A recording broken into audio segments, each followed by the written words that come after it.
Autoritarismo, feminista y pedofilia.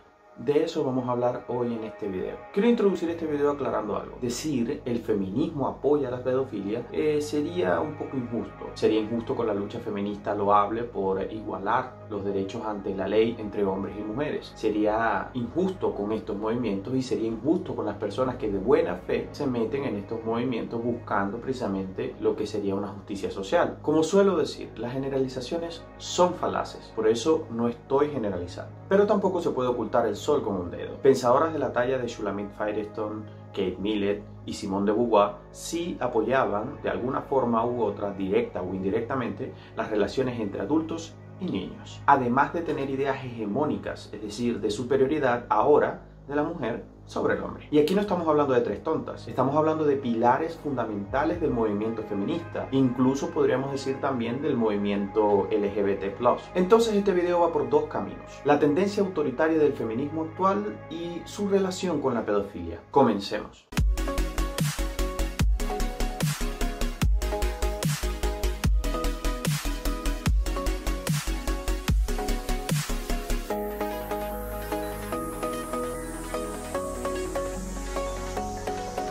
De la primera filósofa que voy a hablar hoy es de Simone de Beauvoir. Simone fue pareja de Sartre. Para quien no lo conozca, Sartre fue un filósofo muy importante del siglo XX, quizás en el top 3. Su trabajo se concentró en el existencialismo, es decir, en el valor y el compromiso de existir como individuos, donde las decisiones y acciones que tomamos son las que determinan nuestra esencia y no al contrario. A Simone de Beauvoir le debemos una de las frases fundamentales del feminismo actual: no se nace mujer, llega una a hacerlo. Frase influenciada por el existencialismo de su pareja masculina. Curioso, ¿no? También es autora de la frase: no todo ser humano hembra es necesariamente una mujer. Para Simone, no hay ningún sustrato biológico ni psíquico que haga a la mujer mujer. Es decir, eso de algunas hormonas con mayor producción en el caso de la mujer que el hombre es un absurdo de la biología y de la medicina. Eso de que les llegue la regla o el periodo o que puedan tener hijos solamente las mujeres también es un invento del patriarcado. Ya saben de dónde viene eso de que un hombre transformado en mujer sea considerado una mujer, ya que si no se nace mujer, pues cualquiera puede llegar a ser mujer. Y decir esto es peligroso. La creadora de Harry Potter, J.K. Rowling, ha sido atacada precisamente en los últimos meses por unas cosas que dijo en Twitter. A ella le pareció absurdo un artículo que se titulaba de la forma siguiente: creando un mundo más igualitario para las personas que menstruan post-COVID-19. Ella citó este artículo en Twitter y yo les voy a hacer la pequeña traducción de lo que ella dijo en ese comentario. Personas que menstruan. Estoy segura que solía haber una palabra para estas personas. Alguien ayúdeme. Luego utiliza algunas palabras que fonéticamente serían muy parecidas a women o mujeres en inglés, como pueden ver acá en la imagen. Esto le ha valido críticas muy fuertes, porque en esta sociedad actual decir que una mujer es biológicamente una mujer es un discurso de odio. Y eso que J.K. Rowling es una feminista fuerte, radical, y aún así ha sido atacada, porque como he dicho ya en un video anterior, de este tema de la corrección política no se salva nadie. Ahora volvamos con Simone. A ella le debemos frases totalitarias como esta: no se debería permitir a ninguna mujer que se quedara en casa para criar a sus hijos. La sociedad tendría que ser completamente distinta. Las mujeres no deberían tener esa opción, precisamente porque si existe tal opción, demasiadas mujeres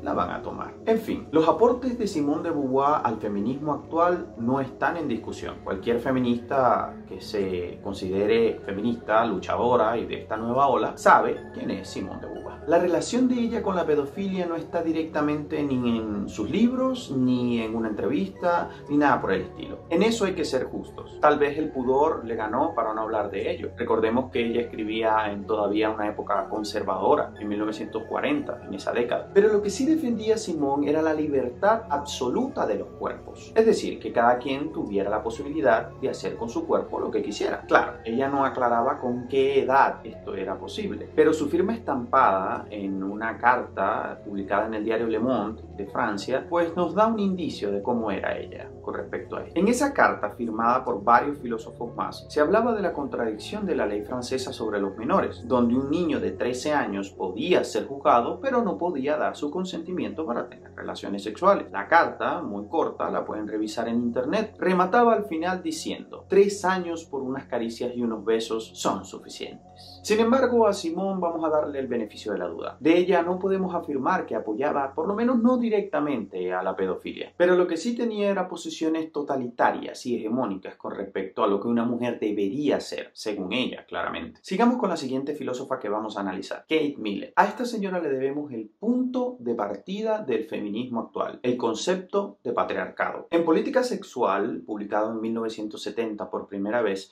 Kate Millett define lo que es el patriarcado de forma sencilla en la página 70 y lo conceptualiza de esta forma: el macho ha de dominar a la hembra y el macho de más edad ha de dominar al más joven. Esa es la parte simple. En forma complicada sería una especie de estructura sociopolítica que está hecha para que el hombre siempre saque algún beneficio, se vea beneficiado de alguna forma, y la mujer sea sumisa y se vea, bueno, disminuida frente al hombre. La sociedad estaría simplemente para que el hombre disfrute y la mujer sufra. Así de simple. Esto es lo que muchas de las feministas actuales repiten como borregos en las redes sociales y les voy a mostrar algunos ejemplos para que los vean. Si eres una feminista radical, quieres abolir el machismo de raíz. ¿Cuál es esta raíz? El sistema heteropatriarcal, que va de la mano con el capitalismo. Yo creo que todavía hay muchísimo por hacer. Vemos todos los días los casos de violaciones, violencia de género que sigue existiendo, las desigualdades. Seguimos viviendo en un sistema de dominación masculina y por ende la mayoría de las leyes que también realizan en su mayoría hombres. Es como la justicia patriarcal muchas veces juega, la mayoría de las veces, en desventaja para con las mujeres. Pero vamos a ver, ¿pero qué está usted contando? Usted es libre, usted es independiente, usted puede hacer lo que quiera. Y usted no puede culpar sus errores a un sistema heteropatriarcal que le da absolutamente todas las libertades y todos los derechos. Usted es una negacionista que niega el patriarcado. Usted es una negacionista que niega el patriarcado. Otro punto que le debemos a esta autora es la excesiva preocupación por lo sexual y su involucramiento dentro del mundo de la política. En los últimos años hemos visto como que si eres gay, si eres hetero, si eres lesbiana o si eres trans, ha formado parte o está formando parte del discurso político principal, cuando en realidad hay problemas mucho más importantes en el mundo, como estar hablando que quién tiene relaciones con quién y quién puede transformarse y quién no puede transformarse. Eso es estúpido, pero bueno, en eso estamos, porque lo sexual se convierte en político, gracias a Kate Millett. Bueno, esta señora sí habló de las relaciones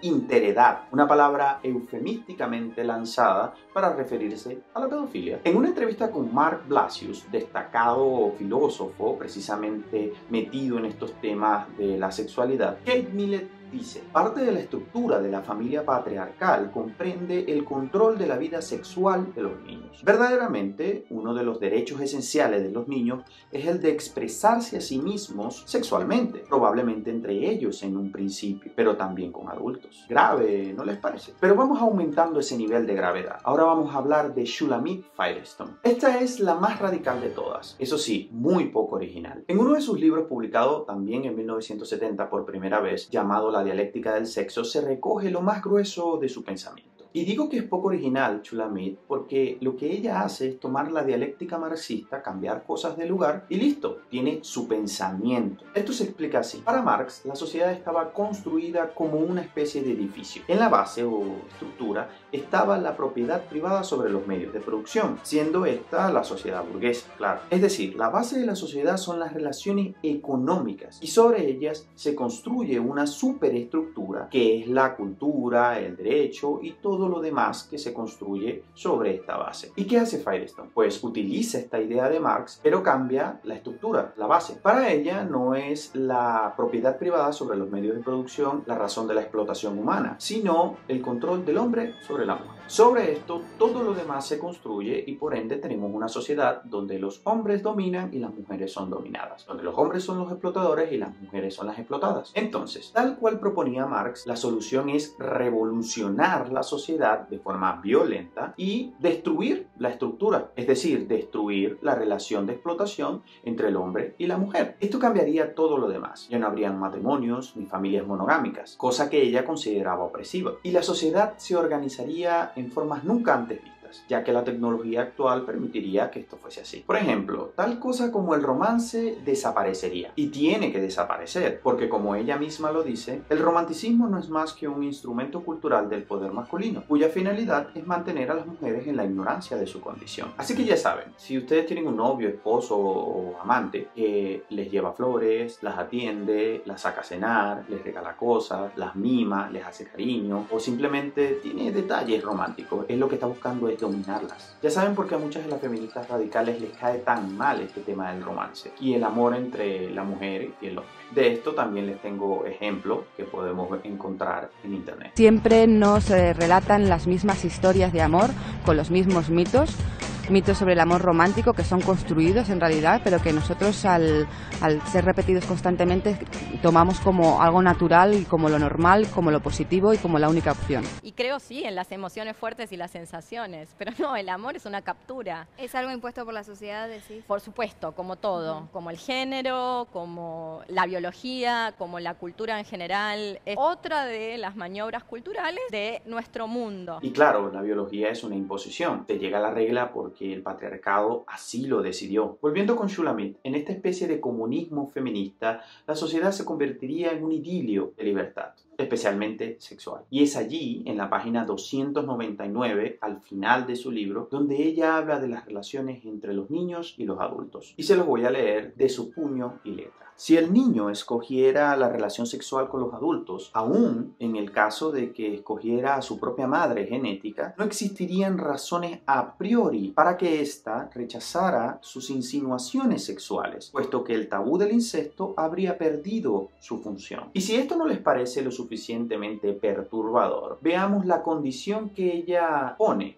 para que exista una relación entre adultos y niños. Las relaciones con los niños incluirían la cantidad de sexualidad genital de que el niño fuera capaz, probablemente bastante más de lo que creemos en la actualidad. Pero al no ser ya el aspecto genital del sexo el foco central de la relación, la falta de orgasmo no supondría un problema grave. ¿Qué piensan ustedes de esto? ¿Qué piensan las feministas modernas de esto? ¿Esto les parece que está bien? Y Firestone es la madre de este feminismo radical que busca imponerse en muchos países. Hay que decir que es la menos mencionada de las tres que he citado hoy, pero sus ideas están ahí, creciendo e infectando toda la sociedad desde sus cimientos. También les tengo ejemplos de esto. Las feministas socialistas nos reconocemos como anticapitalistas, revolucionarias, por una perspectiva de la clase trabajadora. Y como lo hicieron las valientes mujeres luchadoras a lo largo de la historia, nos disponemos a enfrentar esta santa alianza contra las mujeres que representan el capitalismo y el patriarcado. La lucha es entonces de las mujeres contra los hombres. ¿Qué tal? Por ello quiero resaltar esto que ya dije. Estas feministas filósofas no son parias de estos movimientos, son pilares fundamentales, los que le dieron forma a lo que hoy por hoy se ve en la política, en las calles, en las redes sociales, en los medios en general.